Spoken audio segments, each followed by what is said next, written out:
The gas leak in Porter Ranch, California has finally been stopped, at least temporarily.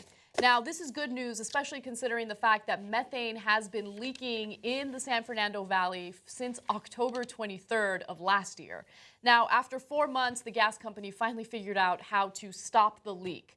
Now, I say that it's not permanent because there needs to be one more step to ensure that this stop is permanent. Let me give you the details on that. According to the Los Angeles Times, the gas company said that a relief well reached the base of the leaking well and that officials are now pumping heavy fluids to temporarily control the flow of gas out of the leaking well. That could keep the leak plugged for indefinitely, permanently. Okay. I'm a child, so I don't know why, but the relief well amuses me. The leaking well amuses me. And then getting it plugged amuses me. I'm a child. That's what I am. Okay, this is great news. So we finally fixed it after months and months of putting an unbelievable amount of methane into the air. Yes, and it's destroying, you know, the environment, obviously, because methane is more harmful than like coal, for instance. Several times more powerful than CO2. Yes, yes. So officials emphasize that this was a first step and that cement must now be poured to fully block the leak. That could take several days, all right? Well, we'll take it because I thought it was going to take a couple more months based on what the reporting was earlier. So to me, the biggest problem is not this particular leak, even though it was absolutely disastrous, one of the worst environmental disasters we've had, and barely any coverage. Because there's no video.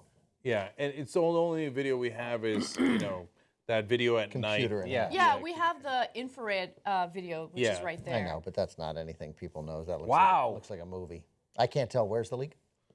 Wow, look at that. Wow. The one on the left. Oh. So, no, I'm sure there's, but here's the thing, right? So I'm sure there's a lot of people in trouble going to jail. Being prosecuted, right? I mean, this is horrible. If I change the oil in my Prius and I put it in the sewer, they're going to arrest me for that. This certainly is going to, some heads are going to roll. Some people lost their jobs, but those were residents of Porter Ranch who had to move somewhere far away from their jobs. Yes. Oh, okay. Yeah. No, Jimmy, I don't know if you missed this memo. We're now privatizing the gains, but socializing the losses. Oh, okay. Okay, that's what we're doing in this country. Oh, so nobody's going to... No, they're going to keep all their profits and nobody's going to go to jail. So Now, don't get me wrong. They'll get sued. Of course they will, right? And the government will fine them.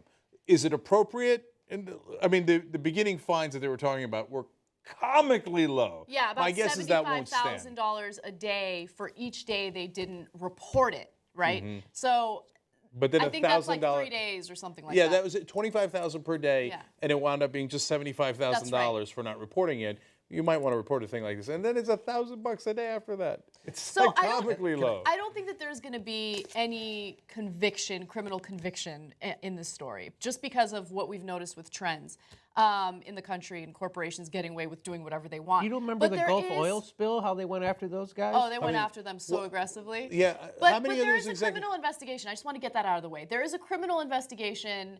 I don't think anything's going to come of it, but at least there's something. Well, the BP executives, was it 6 or 7 of them that went to prison? I think it was, so including the last one, none.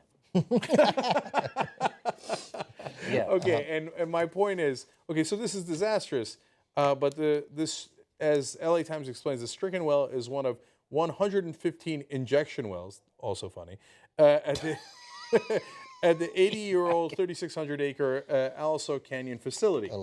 Aliso. Okay, thank you. Aliso Canyon? Yeah. Funny. Also, Canyon's funny.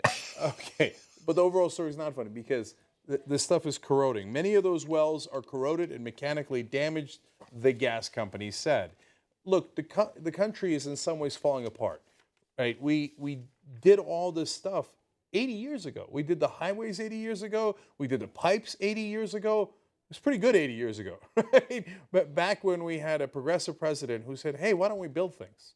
And he hired a whole bunch of people to build things, and then the country improved greatly, and then we were #1 economically for decades and decades and decades and decades, right? But now that stuff is corroding, and we're not spending any money to fix it. So what's going to happen? Flint, Michigan, Porter Ranch, every once in a while there's this giant explosion in Texas and other places. In Manhattan. Yeah. Oh, right, we forgot the thing with the gas, and if it turns out it leaks, the whole place explodes. And the building collapses. Right, and half the town, including the public school, explodes. Oops! Right? So that's happening more and more and more. It's not, your eyes are not deceiving you. It's because we're not spending any money on infrastructure. And this is what happens when you don't spend money on infrastructure, because you wasted it on tax cuts and disastrous wars in Iraq. But at least we got the bullet train, remember? So that's good. Oh, right. No, we didn't. Oh, that never happened. No, no.